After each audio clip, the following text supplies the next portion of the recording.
Xin kính chào quý vị và các bạn. Trong chương trình Ấn tượng Việt Nam tuần này, chúng tôi xin gửi tới quý vị câu chuyện của một chàng trai trẻ đến từ nước Anh. 6 tháng chưa phải là một hành trình dài, tuy nhiên đã mang đến rất nhiều trải nghiệm cho chàng trai ấy khi ở Hà Nội. Chúng ta sẽ đến với câu chuyện này sau mục Điểm tin văn hóa tuần qua.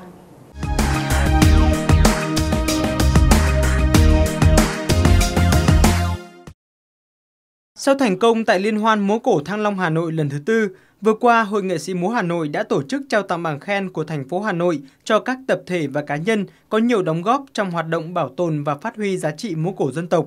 Từ năm 2006 đến nay, Hội nghệ sĩ múa Hà Nội đã kết hợp với các địa phương trên toàn thành phố phục dựng, biểu diễn 32 điệu múa. Ngoài ra, từ nay đến năm 2015, Hội nghệ sĩ múa Hà Nội sẽ ghi hình khoảng 35 đến 40 tiết mục đặc sắc nhất, quy chuẩn hóa động tác và trang phục để giới thiệu với công chúng.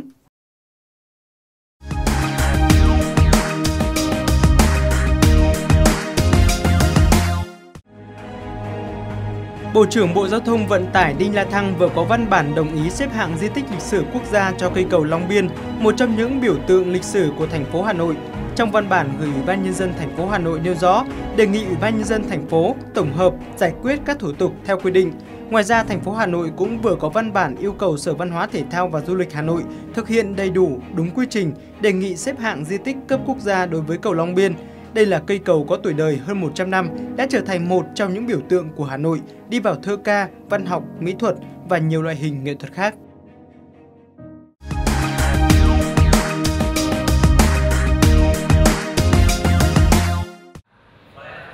Cuối tháng 5 vừa qua, Viện Kiến trúc Quốc gia đã giới thiệu phương án thiết kế công viên khảo cổ học Hoàng thành Thăng Long. Các kiến trúc sư của Viện Kiến trúc Quốc gia và các chuyên gia đến từ Bỉ đã khái quát những ý tưởng chủ đạo của công viên khảo cổ sẽ được xây dựng trong Hoàng thành Thăng Long. Phương án này với mục đích bảo tồn tối đa tại chỗ các di chỉ khảo cổ học đã phát lộ, tạo điều kiện thuận lợi nhất cho việc giới thiệu trưng bày và tiếp tục mở rộng nghiên cứu các dấu tích hiện còn nằm ở dưới lòng đất.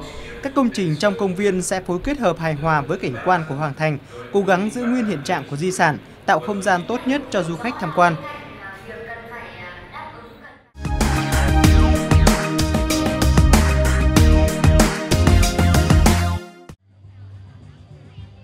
Trưng bày 120 bức ảnh đẹp nhất do trẻ em dân tộc thiểu số Hơ Mông, Mơ Nông, Gia Lai và Chăm chụp. Triển lãm Tớ kể bạn nghe đã được khai mạc vào chiều 30 tháng 5 tại Bảo tàng Dân tộc học Việt Nam ở Hà Nội. Triển lãm đã mang đến những câu chuyện hết sức chân thực về cuộc sống, người thân và tuổi thơ của các em học sinh dân tộc thiểu số. Những bức ảnh này cũng thể hiện khao khát học hỏi của trẻ em dân tộc thiểu số bằng những hình thức sinh động, thú vị theo cách của mình. Với các em, việc học không chỉ đóng khung trong lớp, không giới hạn trong những bài giảng chính quy, mà còn thông qua nhiều cách thức phù hợp với lứa tuổi và môi trường. Triển lãm sẽ kết thúc vào ngày 15 tháng 6.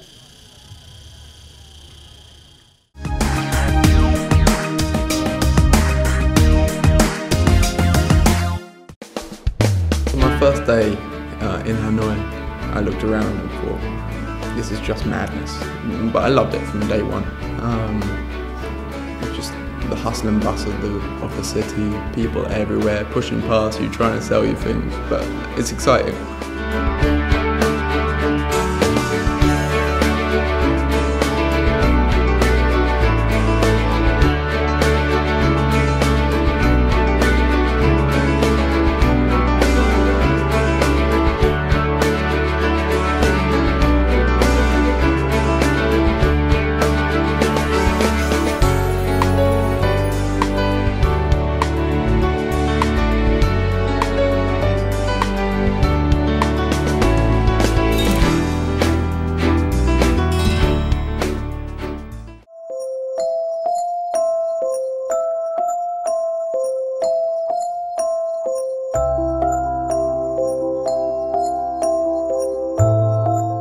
Liên tiếp nằm trong top điểm đến hấp dẫn nhất trên thế giới, Hà Nội vẫn luôn là thành phố xinh đẹp, thu hút nhiều khách du lịch quốc tế.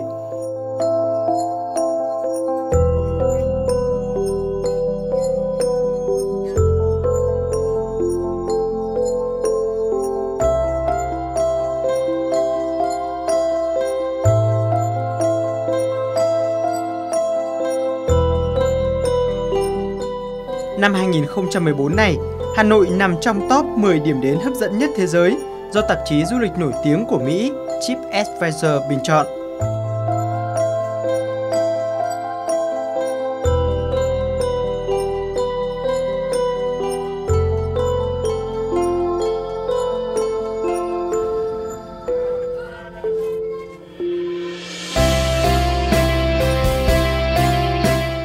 cổ kính, đan xen kiến trúc hiện đại, Hà Nội vẫn luôn quyến rũ lòng người.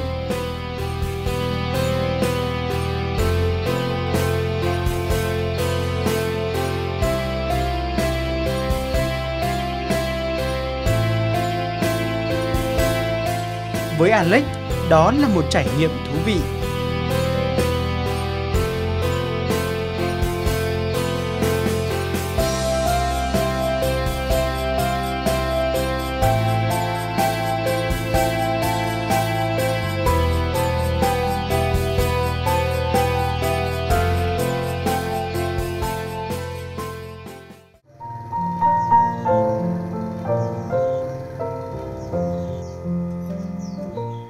I really didn't do much preparation before I got to Hanoi.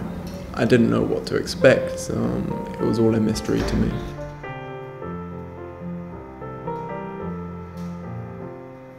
So I just dealt with everything when I arrived. Bought a motorbike, found a job, found some estate agents to find some houses.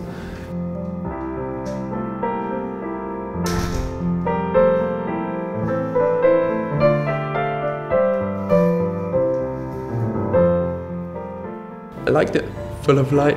Yeah, a nice place to be, a nice place to write and relax, which is what you want. Cuối năm 2013, Alex chính thức bắt đầu cuộc sống ở Hà Nội. Một căn phòng nhỏ, những vật dụng giản đơn sẽ gắn bó với Alex ở mảnh đất này. Mọi thứ có thể sẽ không dễ dàng với một người khác biệt văn hóa và chưa từng sống ở đây.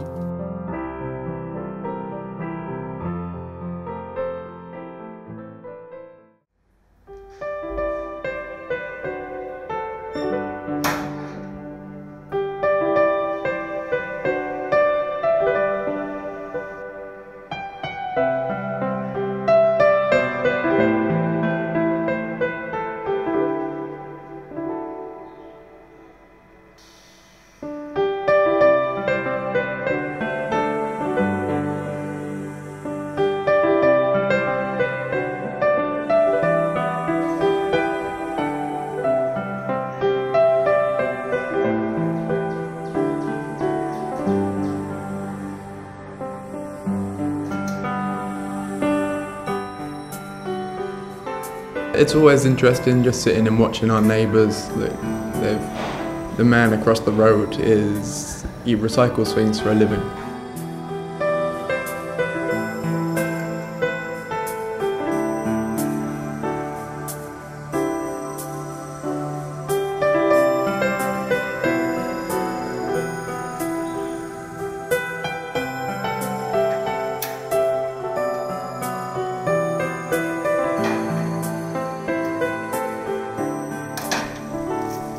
Cook most days. I'm not the best cook ever, but I enjoy cooking.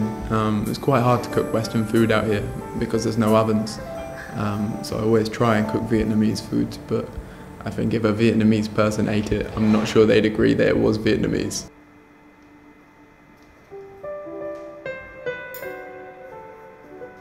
I was lucky enough to be able to use chopsticks before I arrived here, because I've seen some people struggle quite badly.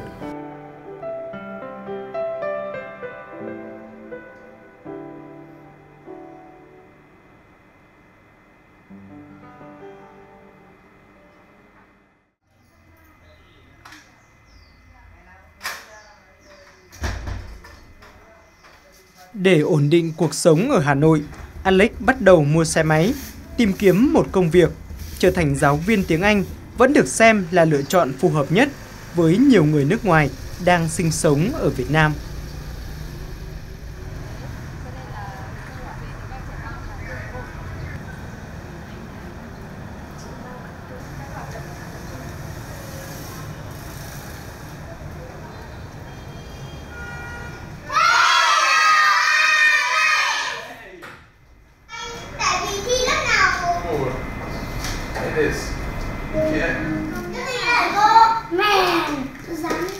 The advantages of being a teacher in Hanoi are that you've got a lot of spare time to follow your other passions.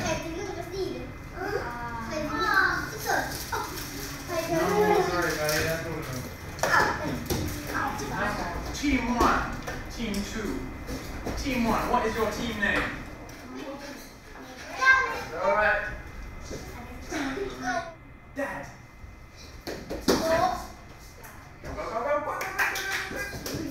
Okay. I think they're great. It's my favourite class, this one. Some of the kids are absolutely adorable. They're always happy to see you. And if you're in a bad mood and you come to a class, normally that class won't be very good because you have to bring positive energy. But with this class, if you walk in a bad mood, they put you in a good mood. They're fantastic.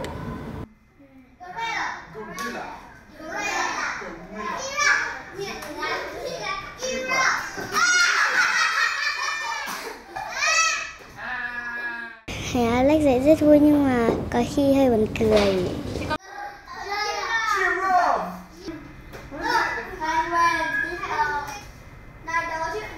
Thầy dạy rất nghiêm túc và còn nhiều điều thú vị thầy cho con chơi nữa.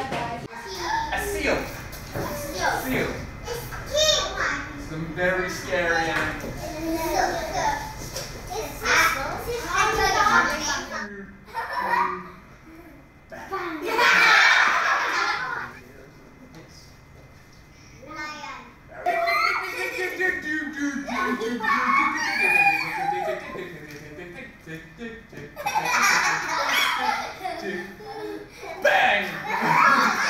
Con thích học tiếng Anh với thầy Alex và con được học nhiều chữ hơn và được vận động nhiều hơn ạ.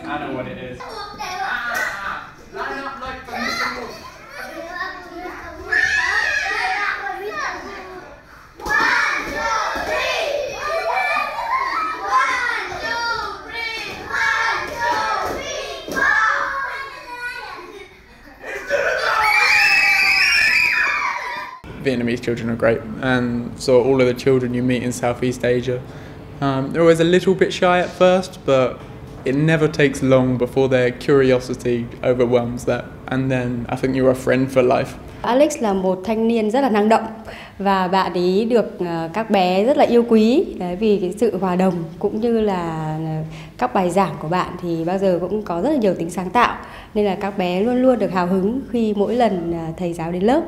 Và ngoài ra thì bạn cũng rất là tận tâm với công việc, nó thể hiện ở những cái việc là khi bạn ấy soạn bài có bất cứ khó khăn gì như thế nào hoặc là bạn ấy muốn có một cái sự khác biệt trong bài giảng, bạn cũng đều hỏi mình là có nên hay không và như thế này thì có phù hợp với cả các con hay không. Đấy thì mình thấy bạn ấy làm việc như thế là rất là nghiêm túc và có trách nhiệm, tâm huyết với cả công việc.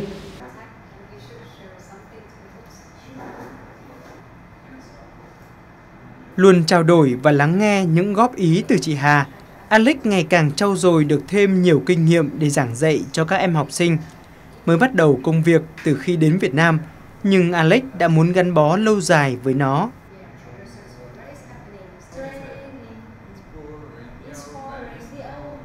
I think that I will keep teaching for a few years.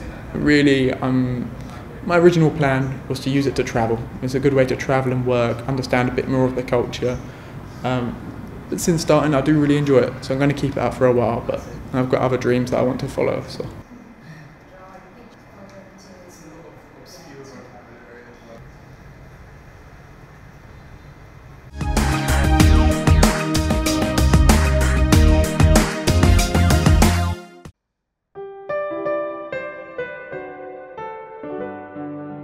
When I first arrived in the city, I didn't really discover it on my first day. I just walked around the places where all the tourists walk around, and it was good fun, but it wasn't real Hanoi. So I didn't really understand the city for some time. But there was definitely some friendly men always offering beer hoy, and it didn't have a bad impression on me at all. Sinh ra và lớn lên ở Congour, một thành phố duyên hải xinh đẹp ở Anh, tốt nghiệp trường cao đẳng Ealing, Hammersmith và Tây London, nhưng Alex không muốn bó buộc công việc ở đây.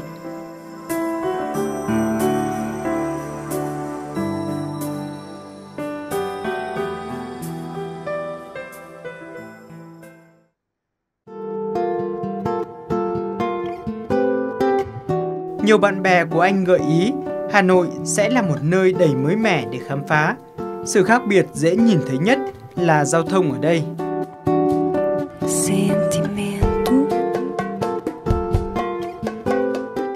There's a lot of stories I want to tell and a lot of things I want to say. It depends where I'm driving and when. If I'm driving in rush hour, mostly I feel very angry and frustrated. But for most of the time, as long as I don't get too distracted, I love it. I just love looking around, wandering, especially if I'm in some back alleys exploring.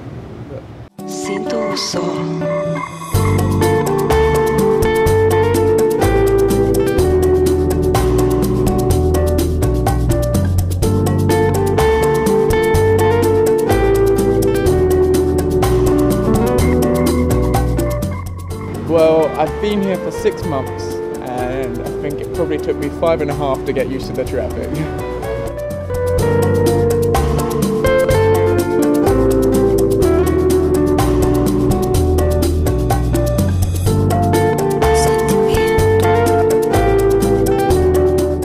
The rules of the road always changing.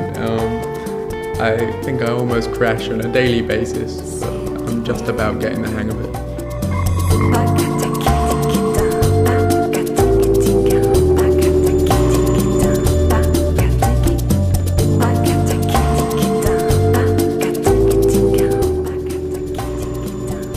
The first time I drove in Hanoi, I thought it was so dangerous, so crazy, and it is. But I think I've got used to it now. Rules that you only look straight on, and that way you won't crash into anything in front of you. It takes a bit of getting used to, for sure. The same as anywhere, you can't help but wonder where they're all going, especially with all the crazy things packed onto the back of motorbikes here. You always want to know what the story is behind a few things. Khám phá ẩm thực cũng là một cách để tìm hiểu văn hóa nơi đó. Qua những món ăn, Alex sẽ tìm hiểu được nhiều thứ thú vị về văn hóa của Việt Nam, về những nét dân dã, truyền thống của Hà Nội.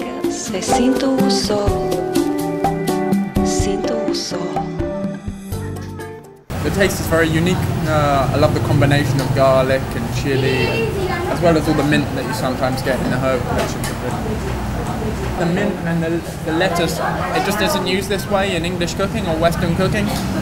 Used in such quantity and fresh that you put it straight into your meal. It's a really interesting take on it. I eat buncha every single day. Every day, yeah. I think it's gonna kill me soon.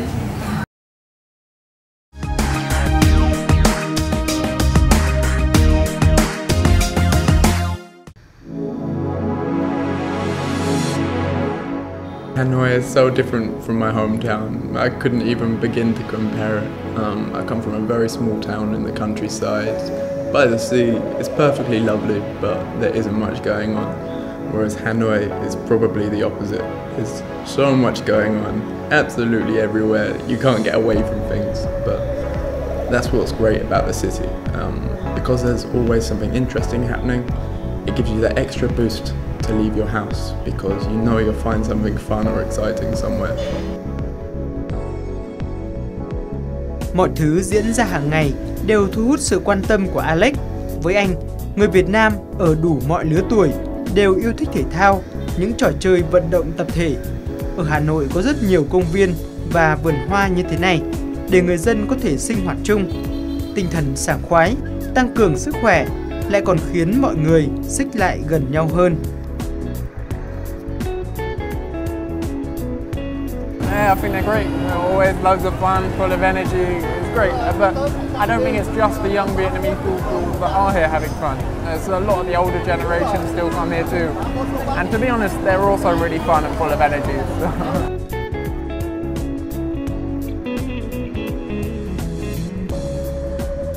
I think the same reason that everyone does. It's a nice escape. You get to use your body. That always makes you feel good. The exercise is positive, obviously. And also it brings people together, team activities, competition.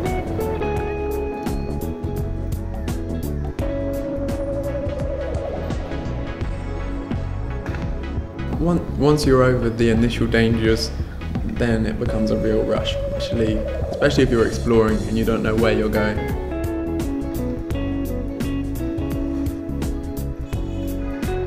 Tuy mới ở Việt Nam 6 tháng, nhưng Alex đã bắt kịp nhịp sống trẻ cũng như thói quen của người Việt Nam. Vào các buổi chiều, người dân tụ tập vui chơi trước tượng đài Lý Thái Tổ rất đông đúc và Alex cũng muốn đến đây.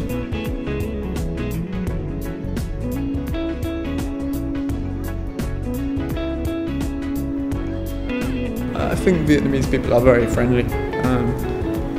When I was traveling before I arrived here, some people said that in the north people were less friendly than in the south, and I have not found it to be true. I think everyone here is so friendly, so welcoming.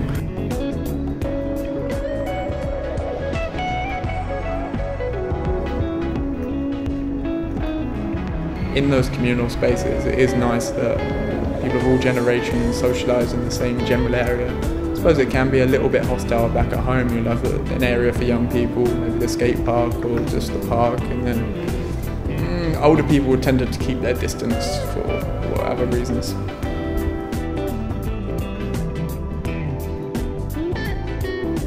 Again, it's the same thing, very, very curious, even at a young age. Some children would be scared, but he just wandered over, and yeah, it's nice.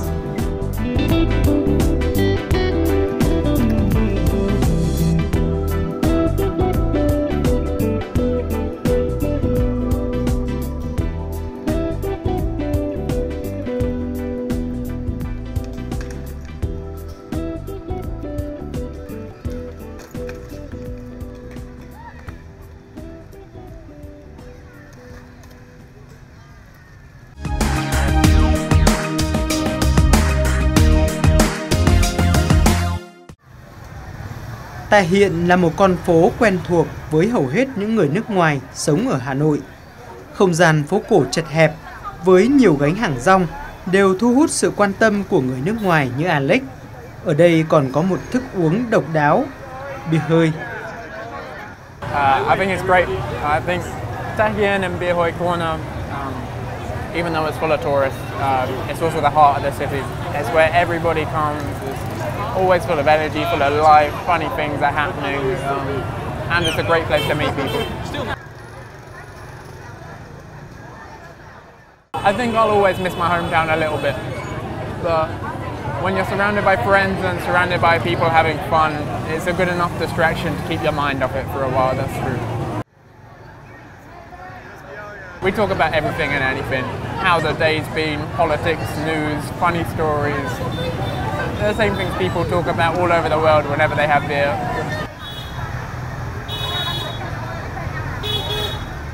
I really like it. I didn't at first, but it's got a really unique taste. I don't think you can find it anywhere else in the world. Not that I've ever been. So yeah, it's great and cheap. Tôi rất thích bia Hoi. Tôi yêu Hà Nội.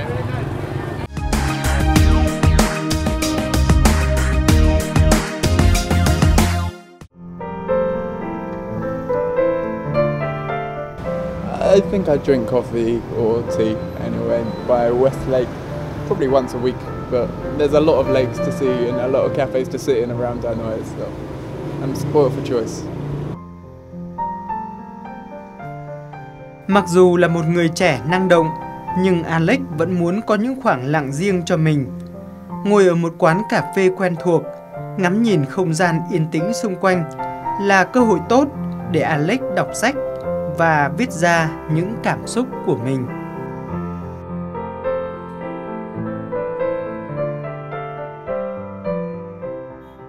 Very relaxed.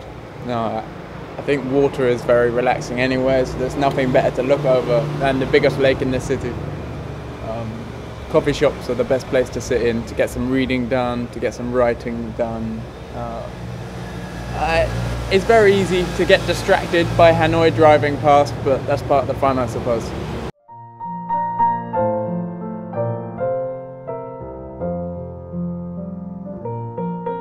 I really enjoy writing, and there's a lot of stories I want to tell and a lot of things I want to say.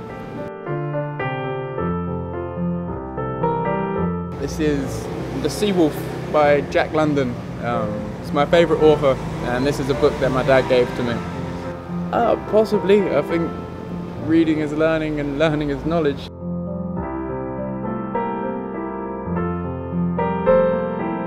It's about a well-brought-up author who gets lost at sea and effectively picked up by some sealers, which are pretty much pirates, and it's a tale of love through that.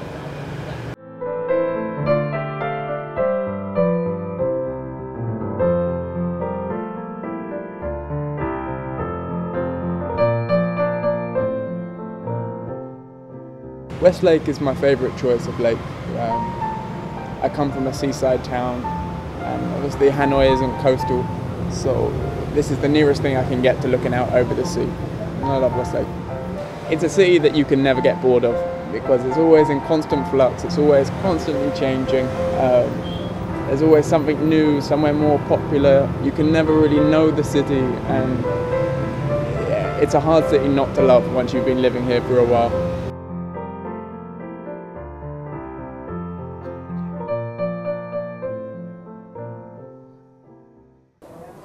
Thưa quý vị, tình yêu giản dị mà chàng trai trẻ Alex Sinclair dành cho Hà Nội rất đáng trân trọng. Dần thích nghi với cuộc sống nơi đây, Alex lại càng thêm quý mến những nét đẹp giản dị của Hà Nội. Chúng ta cùng hy vọng Alex sẽ còn khám phá nhiều điều thú vị hơn nữa về Hà Nội và đất nước Việt Nam xinh đẹp. Chương trình tuần này của chúng tôi đến đây xin được khép lại. Xin kính chào tạm biệt quý vị và các bạn.